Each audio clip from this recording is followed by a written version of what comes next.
इसी बीच एक और बड़ी खबर आ रही है। उत्तर प्रदेश की राजधानी लखनऊ से एक खबर है। निरीक्षक से लेकर सीओ बने अफसरों को मिली तैनाती। 110 पुलिस अफसरों को दी गई नई तैनाती। एडीजी प्रशासन नीरा रावत ने जारी किया आदेश। तो बड़ी खबर आपको बता रहे हैं, उत्तर प्रदेश की राजधानी लखनऊ से आ रही है। निरीक्षक से सीओ बने अफसरों को तैनाती मिल चुकी है। 110 पुलिस अफसरों को नई तैनाती मिली है। एडीजी प्रशासन नीरा रावत ने आदेश जारी किया है।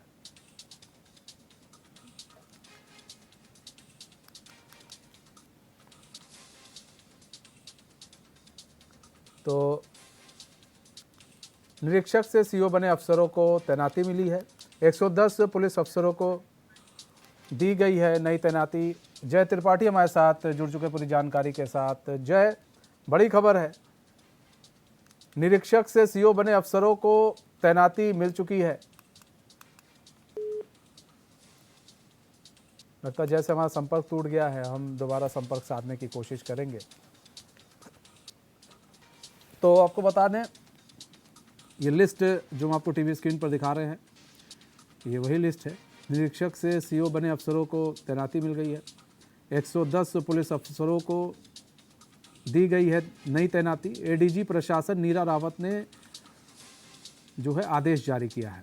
और ये लिस्ट भी हम आपको बार बार दिखा रहे हैं टीवी स्क्रीन पर। जिनके जिनके नाम हैं वो इस लिस्ट में हैं। और 110 पुलिस अफसरों को नई तैनाती दी गई। जय त्रिपाठी हमारे साथ जुड़ चुके हैं, हमारे संवाददाता पूरी जानकारी के साथ। निरीक्षक से सीओ बने अफसरों को तैनाती मिली है। जय, देखिए, जिस तरीके से बात किया जाए तो कहीं ना कहीं प्रशासन में एक बड़ा फेरबदल देखने को मिला है।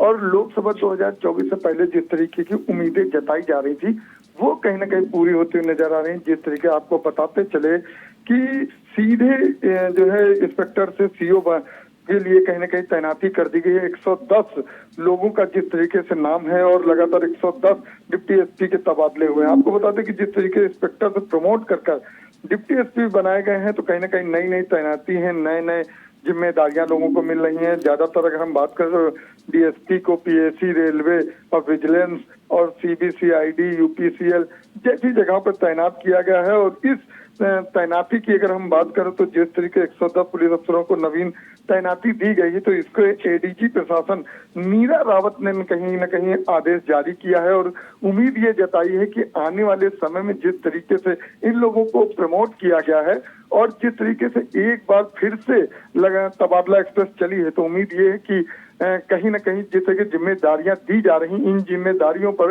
प्रशासनिक लोग पूरी तरह से खड़े उतरते हुए नजर आएंगे। क्योंकि लोकसभा 2024 से पहले की उम्मीदें जताई जा रही थी कि कहीं न कहीं एक बड़ा फेरबदल देखने को मिलेगा। और जिस तरीके से फेरबदल की संभावनाएं थी वो कहीं न कहीं पूरी होते हुए नजर आ रही।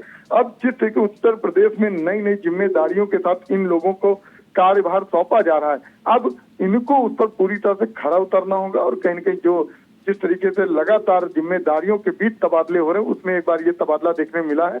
और कहीं न कहीं प्रशासन जिस तरीके से लगातार जागरूकता के साथ कार्य करते हुए नजर आ रही, जहां पर जिस जिम्मेदार व्यक्ति की जिम्मेदारी समझी जा रही है उसको वहां प्रमोट किया जा रहा है और वहां तबादला किया जा रहा है।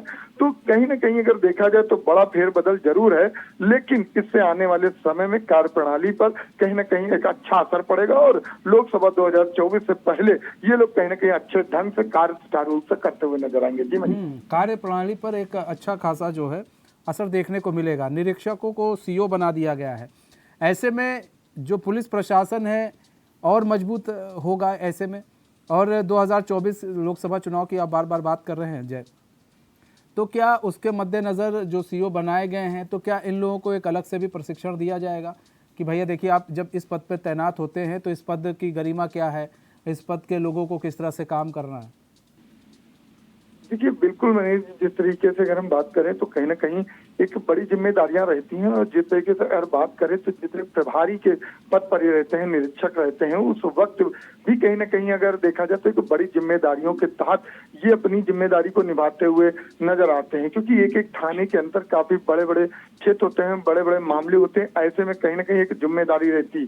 लेकिन जब आप सीओ बनाए जाते हैं तो सीओ के अंतर्गत एक ही सीओ के अंतर्गत कई थाने आ जाते हैं। तो ऐसे में जिम्मेदारियां लगातार बढ़ जाती हैं, तो ऐसे में उनकी कार्य जो पद्धति है वो कहीं ना कहीं बढ़ती हुई नजर आती है। तो ऐसे में माना ये जाए कि जिस तरीके से वो उनकी प्रणाली रहती, उस प्रणाली में और भी बढ़ोतरी होनी चाहिए और सुचारू रूप से चलना चाहिए। और रही जिस तरीके प्रशिक्षण की बात, तो कहीं ना कहीं जिस तरीके से वो जागरूकता के साथ कार्य करते हुए नजर आ रहे हैं, उसमें सीओ पद पर जब पहुंचते हैं तो उनकी नई क्या क्या जिम्मेदारियां बढ़ जाती, इन चीजों को लेकर कहीं ना कहीं प्रशिक्षित किया जाएगा।